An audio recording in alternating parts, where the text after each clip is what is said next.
This is Lord Henry Mystic of Mystic Manor, and you're listening to the Disney Parks podcast. Oh, Albert, stop that. No, not the music box.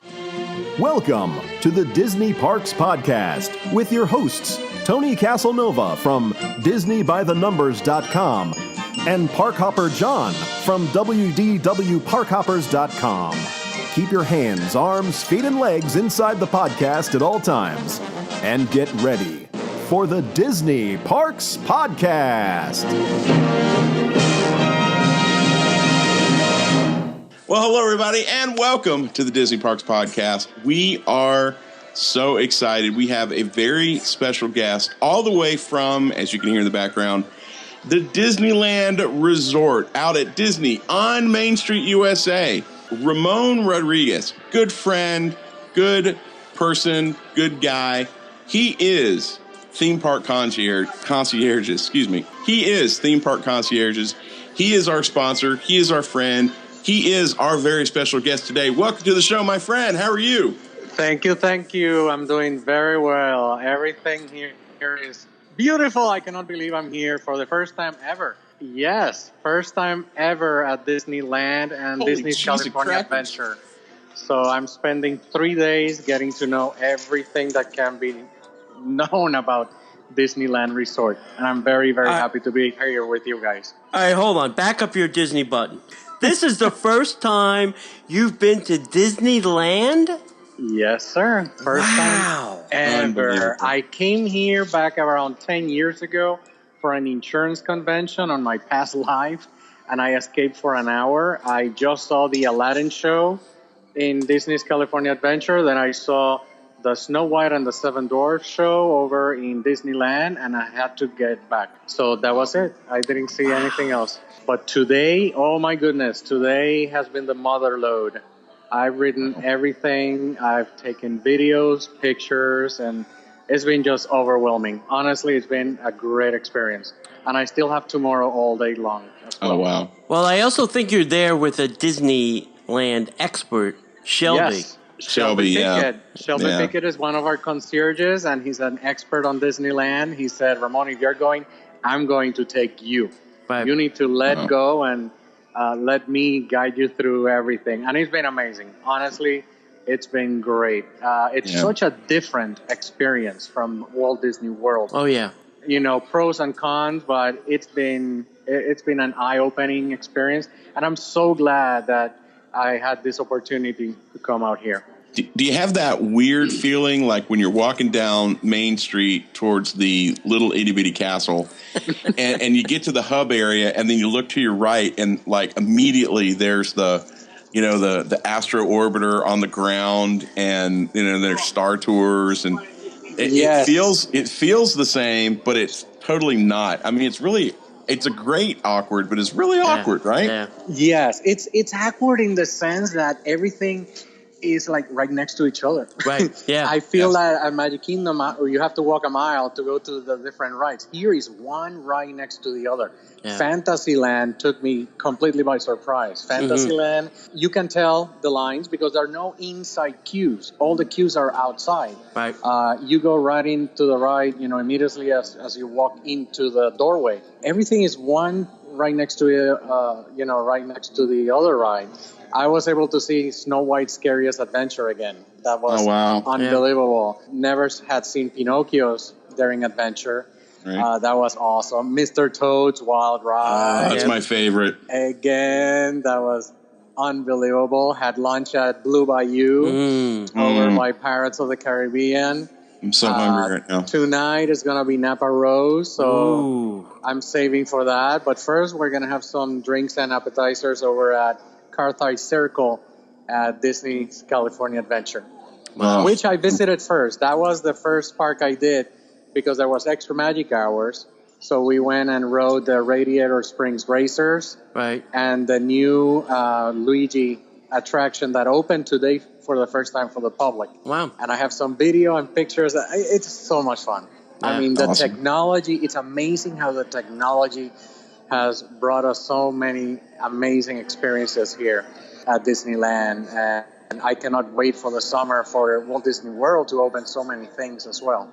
Yeah, so tell us, Ramon, we talk about, obviously, some of the services that you provide, but tell us how Theme Park Concierges really got started. Sure. It started actually 5 years ago. I am a travel agent, and it started 5 years ago by a family from Venezuela asking me, Ramon, we don't know English. The first time in the U.S., first time Disney, we need help. So can you please come to the parks and help us out? I was free, so I'm like, sure, no problem. I'll go, and help you guys out. And it just snowballed from there. It snowballed. People asking me to go to the park to help them out, to give them not touring plans, but like visit plans, to know where to go, what to do. And it just snowballed. I got affiliated with all the travel agents and all the travel agencies, and they were having guests, that wanted hands-on. So that's why we don't call ourselves tour guides. Right. We are full concierges. We take care of you and your family from the very start, from your resorts to your tickets to your dining reservations, your fast passes, transportation, etc. We affiliate right now with 15 different travel agencies around the world. We have travel agencies in the U.S., Canada, Puerto Rico, Venezuela, Brazil, and France, and we have great liaison with them, and very happy with that liaison with other travel agents in the fact that they create a very nice rapport with their clients and with our guests.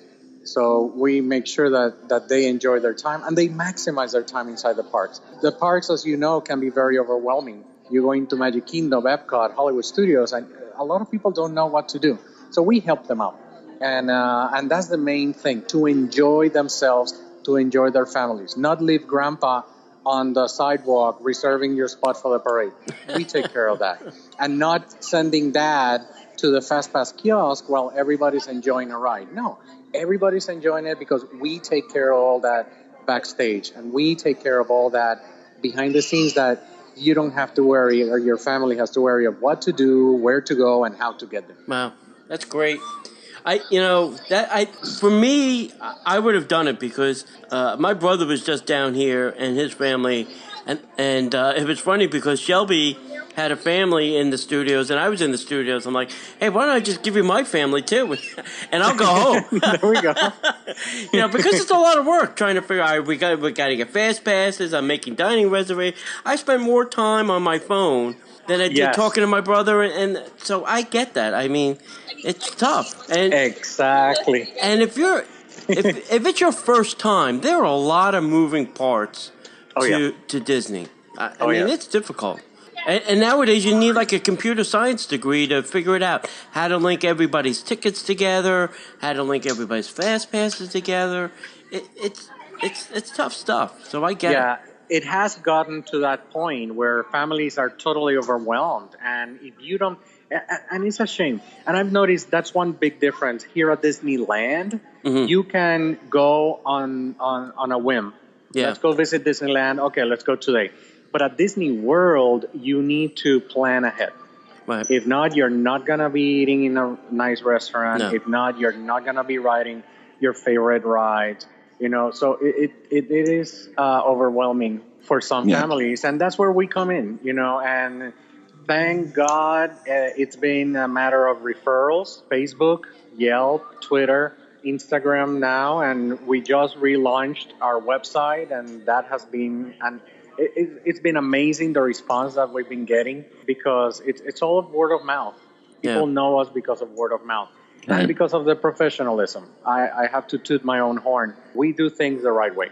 We don't cut corners. We make sure that everything is in order with the Walt Disney Company, with Universal Studios, with SeaWorld, with Busch Gardens, Legoland, and Kennedy Space Center, to make sure that we don't ruin and we don't overstep our boundaries with this amazing company that give us so much just by allowing us to bring our guests and for them to enjoy. Yeah, and that's a very important distinction about what separates theme park concierges from other quote unquote concierge services, because you do work with Walt Disney World, you do work with Universal, you do work with the other theme parks that you visit. You're not sneaking around, skulking around, trying not to get busted by Disney. You actually work with those companies, and they know you're there, and they allow you to be doing what you're doing as opposed to what some other quote unquote full service concierge companies do, right? Correct. We make sure that the cast members know who we are, that the managers know who we are, so that, it doesn't help if we sneak around, if we go behind closed doors, or we try to do things the wrong way, take advantage of the guest assistant cards or anything like that, because it's not worth it. It's not worth it. It's not fair for the companies. It's not fair for for our guests, and it's not fair for us. I mean, right now we're a team of 8 concierges. So I have that responsibility of these 8 families besides mine to make sure that we, carry on a legacy of trust and commitment to excellence. That's awesome. And if you've got somebody who's listening to this who is thinking about contacting you, could you kind of give us a real quick overview of what they can expect? I mean, we know that you can do the fast passes, but, the phone rings. Hi, it's Ramon. What's the process? What can they expect as far as it's a lot of investment, and then your services are super awesome, but what can someone expect when they call? Correct. To you? Yeah, once they call, we send them a complete questionnaire to make sure that we know this family. Yeah, we cannot do a plan. We cannot help anybody if we don't know them. So this questionnaire gets in a lot of detail of their likes, their dislikes, what they want to visit, what if they have food allergies. It's very important. If they have any religious constrictions that they need to abide by. If they have any time issues, if they only want 4 hours or the full day, just to make sure if they're veterans coming to Disney. And we have a lot of veterans that come, veterans meaning people that come a lot to Walt Disney World. We have a lot of people that just don't want to think about, and dealing with all the issues of planning a vacation. So we take care of that. Once we receive that questionnaire all filled out, we have phone calls, we have emails, we have texts with the families to make sure that we provide the most accurate plan for the families and to make sure that they're satisfied. One bad review will throw us off. Right now we have a excellent, again, tooting my own horn, excellent reviews on Facebook and Yelp. Yes, there have been 1 or 2, but nobody's perfect. We're not a company or a service that is for everybody. That's one thing that I have come to accept and to face. We're not going to be liked by everybody. Some people are just not going to let go of the planning, or they want something else, or they hold back information that it's important for us to know. So the main important thing is to get to know our guests before they arrive.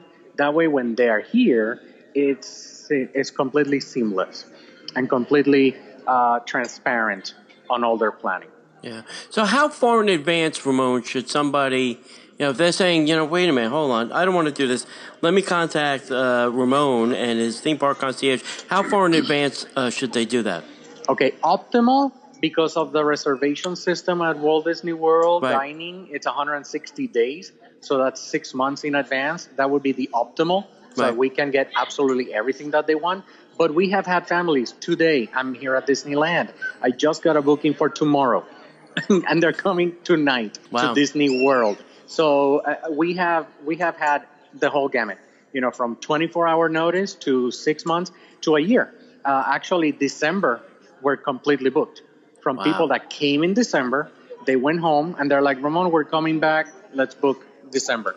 So all 7 of us are going to be very busy November and December because everybody's booking 6 to 8 months in advance. I even have a party, actually, that is booked already for July of 2017 because they want to do a vow renewal, wedding vow renewal for that, for that month in 2017, and we're taking care of all of them.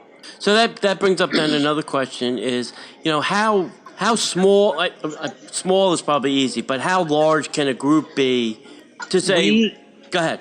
Go ahead.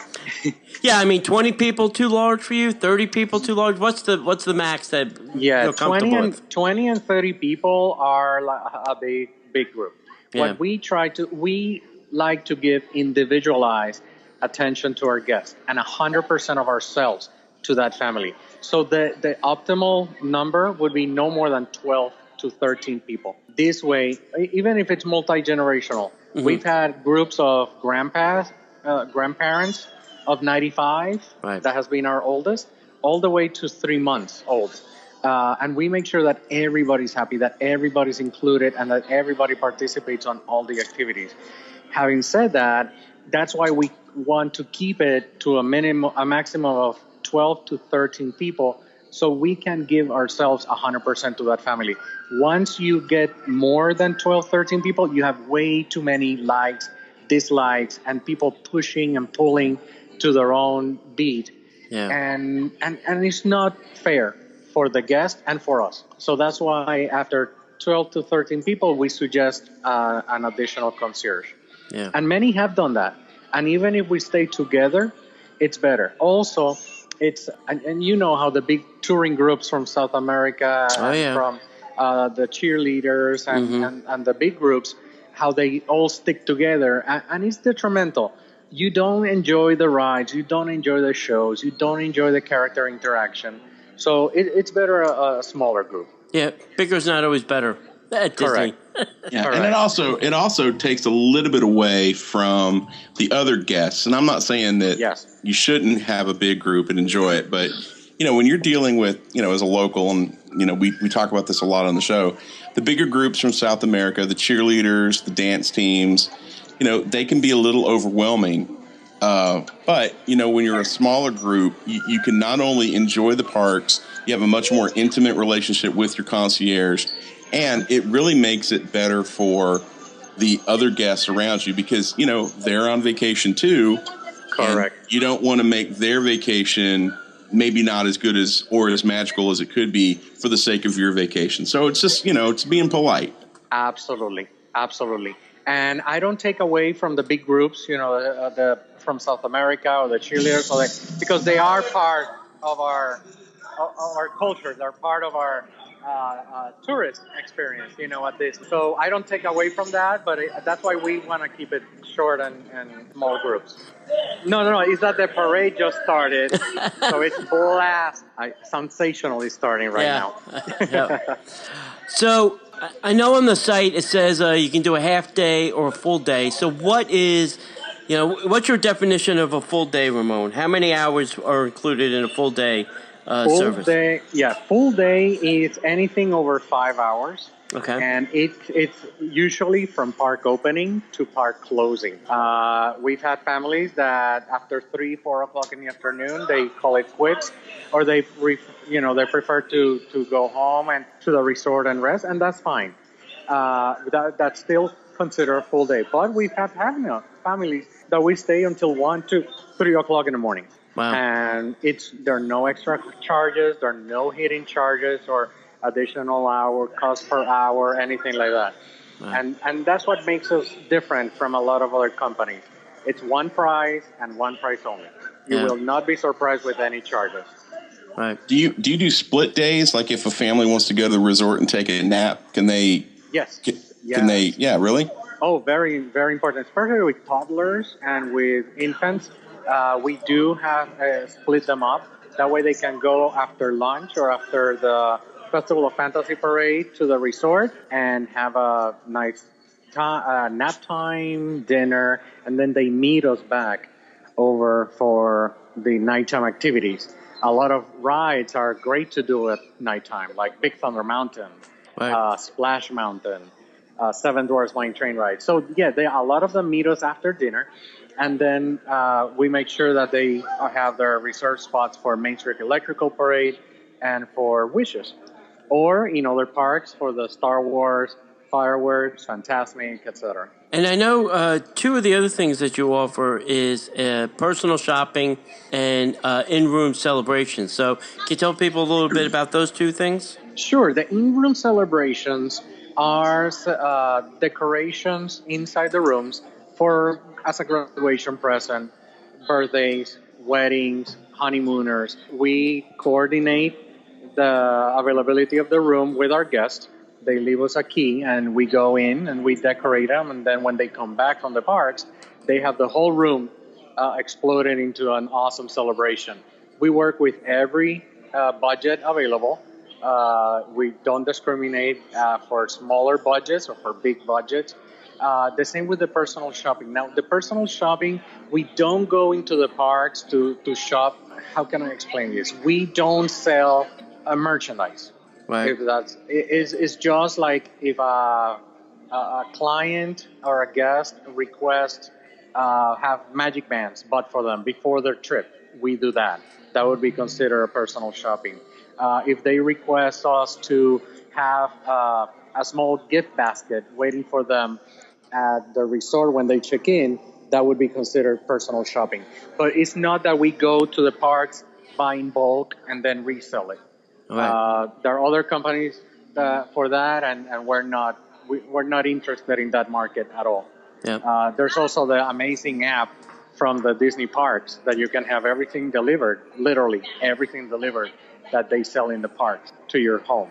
So it's not cost efficient for the guests. It's not cost efficient for us. So we try to stay away from that. John, anything else you're thinking of? We can go deep into it, but I want to leave Ramon enough time to get the announcement out and then be able to see some of the parade. So sounds good. Sounds good. All right, so Ramon, tell everybody about the big announcement that you have today. We are very proud, and that is the main reason for me coming out here to Disneyland in Anaheim, California, is that we're very proud and very fortunate to be able to expand our services further than Orlando, Florida. We are beginning on April 1st. We're beginning our personal VIP concierge services in the Anaheim area, Disneyland and Disney's California Adventure. We're going to have two concierges, two local concierges, and then one traveling concierge going back and forth to accommodate our families here. We have been having a overwhelming amount of requests for Disneyland, and it's time. It's time. We have the resources, we have the expertise, and I'm very passionate about what we do, and I'm very confident that we can provide as well or better service here at Disneyland and Disney's California Adventure, as well as in Walt Disney World and the other Central Florida theme parks. So I'm very happy to announce that effective April 1st, we are moving some headquarters over to Disneyland in California. It's awesome. I am sensing world domination. I'm sensing. I know. I'm sensing a theme park concierge in Paris and Shanghai and Tokyo. Oh, that's my dream, and it's a reachable dream. So yeah, I think you could do it. I'm looking forward to that. Yes. Wow. Looking forward to that. That is awesome. And I've said this before, and I've said this to you to your face, my friend. Yeah. We're friends. I'll just, full disclosure. Right. We were friends outside of the podcast, and I'll be brutally honest with you. I know he is a sponsor of the show, but I would say this even if he wasn't. Ramon is a quality guy, and I know a lot of his concierges. They are amazing, and you will absolutely have the best vacation of your life at Disneyland or Walt Disney World Resorts if you employ the great folks over at Theme Park Concierges. Guys, I am so happy and proud for you. Congratulations. Thank you very much, John. That means a lot. That means a lot. Yeah, you guys are going to knock it out of the park, and you really do awesome things. And I've only heard good things, and like John said, we're friends on the show, we're friends outside the show, whatever. But, Ramon is a really nice person, and he will take care of you and your family to make sure that you have the best experience. And that's period, the bottom lines. Thank you very much, Tony. That means a lot. Both of your words, it's amazing. And thank you for the confidence and for your friendship. Yep. Absolutely. Yeah. So enjoy dinner tonight at Napa Rose. That's one of my favorite places on the West Coast to eat. Dinner there is really, really awesome. Thank you. Yeah. And I'll be thinking of you. Yeah, sure. Oh, thanks. Now, Hey, don't think of us. Don't think for it. Let me leave you with some music. Sensational Parade is about to start. Actually starting. I see Mickey with his drum set and everything. I'm going to leave you with some music and have a great day. Thanks, Ramon. Thanks, pal. Thank you. Bye-bye. The Disney Parks Podcast is not affiliated with the Walt Disney Company. All Disney parks, attractions, lands, shows, event names, etc. are registered trademarks of the Walt Disney Company. Like a boat out of the blue, fate steps in and sees you through.